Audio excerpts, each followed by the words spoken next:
Hello everyone, ito nga pala ang ating ulam ngayong gabi, adobong kalabasa. Meron tayong chop kalabasa at chop sibuyas at bawang, kaunti lamang dahil mahal.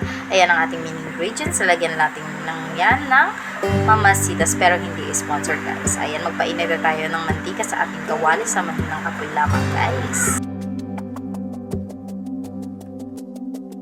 At ito guys, kapag naramdaman nyo ng mainit, magdagdag tayo ng bawang. Pabanguhin lang natin yan para mas masarap at mas maaroma ang ating lutuin at haluin para hindi masunog. Patabi niya na ating sinaing na niluluto na rin. Sana sila maluto sabay kasi gutom na ako. Chiri! Tagal ni daddy magluto eh. Ito, ayan, ilalagay na rin ni daddy ang ating sibuyas na mamahalin kasi gutom na itong baby na katabi ko.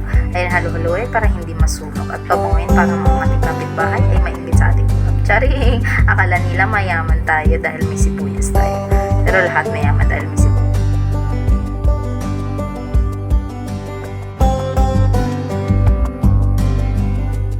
At ayan, kapag okay na ang ating sibuyas at bawang, ilagay na rin natin ang chop na kalabasa. Ayan, masustansya para sa ating baby. Halu-haluin lang natin para sa ganon hindi siya masunog.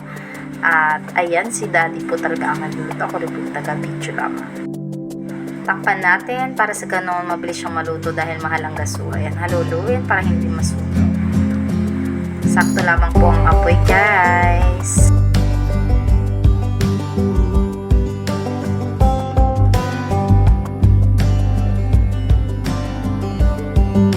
At ito, pag ganyan na siya kalambot, lalagyan na natin siya ng mga seasoning like toyo, dati pero hindi sponsor guys. Ayan, haluluin para hindi masunog dahil ito ay walang sabaw, madali siyang masunog. Ayan, lagyan lang natin, tama lang po ang ating toyo. Tansyahin nyo na lang guys kasi hindi natin na ilalagay kung anong measurement ang ating nilalagay. Yaman po, ay chef lamang po ng aming bahay. Okay? Ayan, pahinaan nyo lang ang apoy dahil baka masunog. Naku, mapapait yan. Hindi na masarap. Kaya ayan guys. Okay? Lahat ng sobra masama. Ayan, lagyan natin ng pinakamamahal nating mamasitas. Number 1, oyster sauce. Sarap. Yummy! Naamoy ko na guys. So, gutom na kami baby. Sana maluto na ito agad. At yan guys, hindi natin makakalimutan ng ating pambato magic sarap. Thank you dahil sa lahat ng ulam namin sumasarap. Okay, yan na. And that's it.